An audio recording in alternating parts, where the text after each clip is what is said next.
बिस्मिल्लाहिर्रहमानिर्रहीम। अस्सलाम वालेकुम। कैंडल एकेडमी पाकिस्तान में नए लेक्चर के साथ खुशामदीद।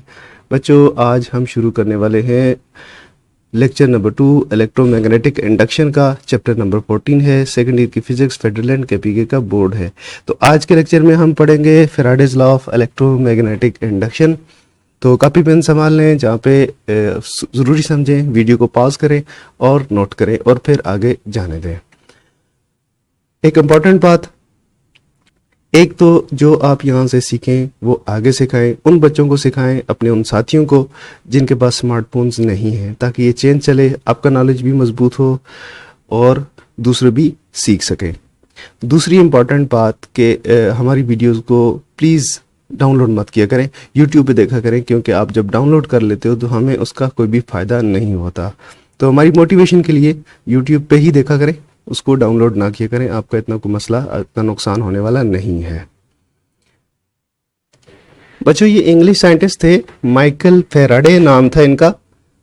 इंग्लिश साइंटिस्ट लिख लेते हैं यहाँ पे, English scientist Michael Faraday. Michael Faraday नाम था इनका। तस्वीर यहाँ पे लगी हुई है, आप इसको देख सकते हैं। इन्होंने 1831 में बहुत इम्पॉर्टेंट फिनोमेना ऑब्जर्व किया, इसको डिस्कवर किया और लॉ की सूरत में प्रपोज किया। तो इन्होंने ये नोट किया कि अगर किसी भी कंडक्टर के साथ लिंक्ड मैग्नेटिक फ्लक्स चेंज कर दी जाए तो उस कंडक्टर के अंदर ईएमएफ इंड्यूस हो जाती है। तो मैग्नेटिक ईएमएफ इंड्यूस जो है उसका ताल्लुक है मैग्नेटिक फ्लक्स के चेंज होने से।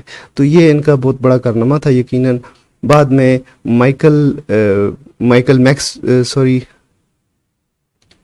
क्लर्क मैक्सवेल नाम था साइंटिस्ट का, जिन्होंने बाकायदा इसका मैथमेटिकल मॉडल उन्होंने प्रपोज किया था। Clerk Maxwell.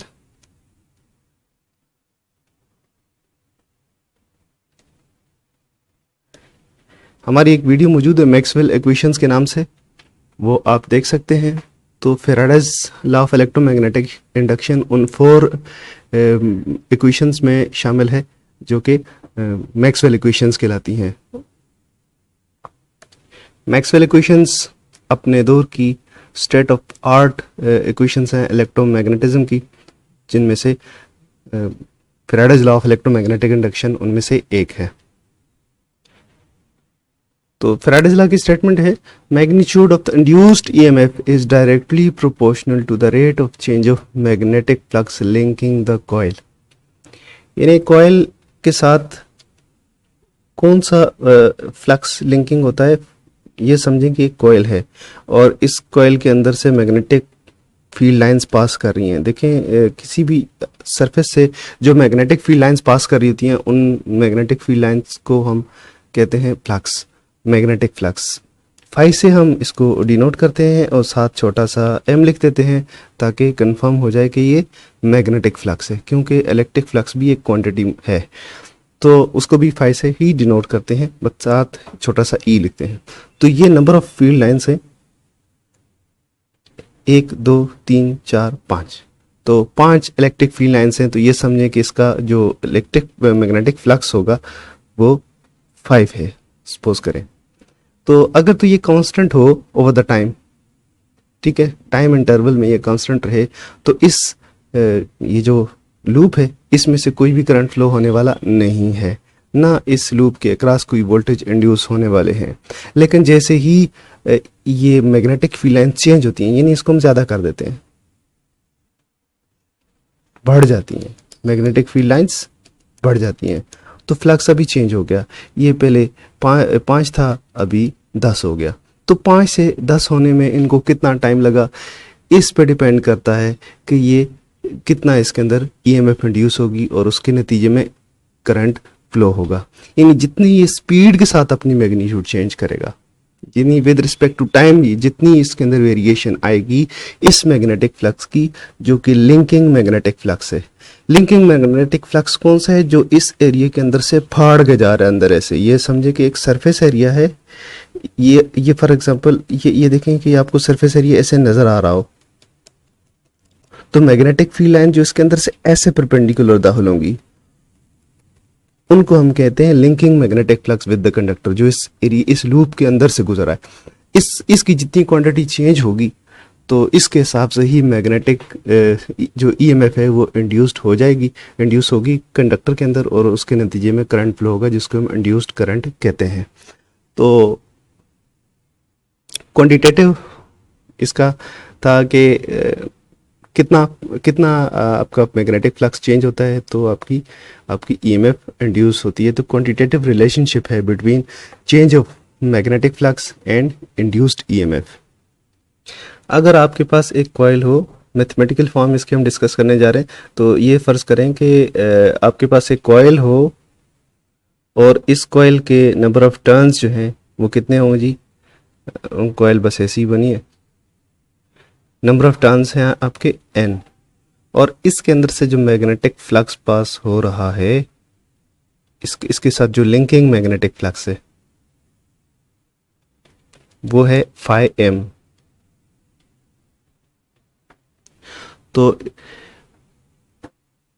फर्ज करें कि ये मैग्नेटिक फ्लक्स चेंज हो रहा है विद रिस्पेक्ट टू टाइम, इन इसकी मैग्नीट्यूड चेंज हो रही है। कोई भी मैग्नेट है, आप उसके करीब ला रहे हैं तो तभी वो चेंज हो रहा है, तो दूर ला रहे हैं तो तभी, दूर लेके जा रहे हैं तब भी मैग्नेटिक फ्लक्स चेंज होगा। मैग्नेटिक फ्लक्स कितने तरीकों से चेंज कर सकते हैं ये हम पिछले लेक्चर में डिटेल से बता चुके हैं। तो उनमें से कोई भी एक प्रोसीजर अडॉप्ट कर लें और मैग्नेटिक फ्लक्स को चेंज करें, जो कि लिंकिंग मैग्नेटिक फ्लक्स है इस कॉइल के साथ। तो उसके बाद जो ईएमएफ इंड्यूस होगी according to Faraday's law of electromagnetic induction, जो इसका टोटल मैग्नेटिक फ्लक्स है उसके रेट ऑफ चेंज के डायरेक्टली प्रोपोर्शनल होगी। ईएमएफ को इस तरह से डिनोट करते हैं और it's directly proportional to rate of change of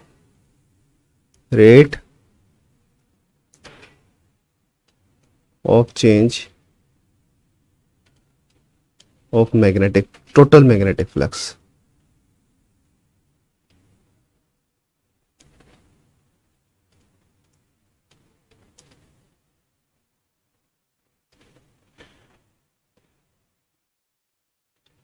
इसको हम इस तरह से भी लिख सकते हैं, EMF is directly proportional to total magnetic flux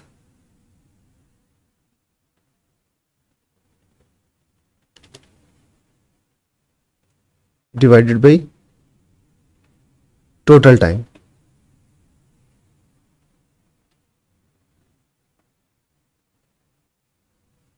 total change in magnetic flux है, इसको सही कर लेते हैं ना। अब हमने ये पढ़ा था कि टोटल मैग्नेटिक फ्लक्स को हम क्या कहते हैं? Flux linkage. Total magnetic flux की जगह हम एक वर्ड यूज़ कर सकते हैं फ्लक्स लिंकेज, और उसकी अपनी यूनिट भी होती है जो यहाँ पे हम डिस्कस नहीं कर रहे, हमारे कोर्स का हिस्सा नहीं है। बट टोटल मैग्नेटिक फ्लक्स किसके इक्वल होता है? फ्लक्स लिंकेज के। Total magnetic flux is equal to flux linkage. तो ऊपर वाला जो रिलेशन है वो हम इस तरह से लिख सकते हैं, EMF is directly proportional to electromotive force is equal to total change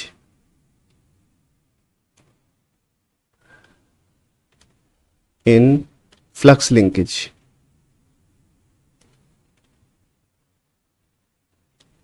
divided by total time। जितने टाइम के अंदर फ्लक्स लिंकेज के अंदर वेरिएशन आ रही है। और फ्लक्स लिंकेज का हमने आपको बताया था, फ्लक्स लिंकेज किसके बराबर होता है? ये फ्लक्स लिंकेज इक्वल होता है n phi m, और अगर n phi m flux linkage हो तो चेंज इन फ्लक्स लिंकेज क्या होगा? Delta phi n। और टाइम जो चेंज होगा, final time minus initial time, तो change in time delta t हो जाएगा। ये वैसे फ्लक्स लिंकेज है, total change in flux linkage, but इसमें n जो है नंबर ऑफ टर्न्स है, तो नंबर ऑफ टर्न्स तो चेंज नहीं हो रहे, सिर्फ फ्लक्स चेंज हो रहा है, तो हम इसको डेल्टा को फ्लक्स के साथ लगा देते हैं। ईएमएफ इज इक्वल टू, ये हम डायरेक्टली प्रोपोर्शनल लिख रहे थे तो इसको अभी इसी तरह ही रहने दें। N delta phi upon delta T. यहाँ पे साइन ऑफ प्रोपोर्शनैलिटी को रिमूव करने के लिए कांस्टेंट लगाना पड़ता है, तो वो हम लगा देते हैं। E इज इक्वल टू के, यहाँ पे माइनस भी है, माइनस कहाँ से है, ये भी अलग कहानी है। Minus N delta phi upon delta T.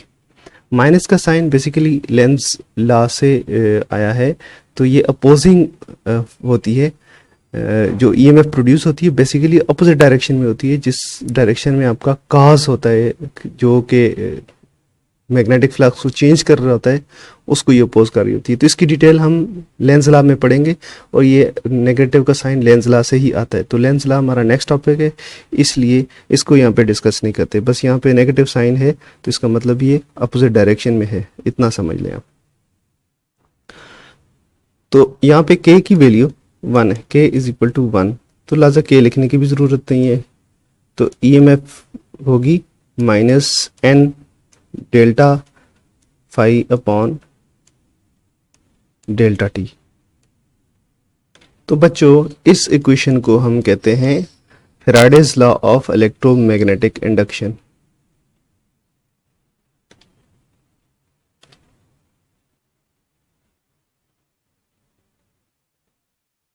Law of electromagnetic induction. इस एक्सप्रेशन से हम तीन बातें अखज़ कर सकते हैं। वो कौन सी? नंबर वन है changing magnetic field induces electromagnetic force in the conductor। तो जो rate of change of magnetic flux है बेसिकली वो चेंज इन मैग्नेटिक फील्ड है, और मैग्नेटिक फील्ड अगर चेंज होगा यानी चेंजिंग मैग्नेटिक फील्ड होगा तो कंडक्टर के अंदर इलेक्ट्रोमैग्नेटिक फोर्स इंड्यूस हो जाएगी, चार्जेस को जो पुश करेगी, और जो आपको ईएमएफ की सूरत में मिलेगा या फिर इंड्यूस्ड करंट की सूरत में आप उसको देख सकेंगे।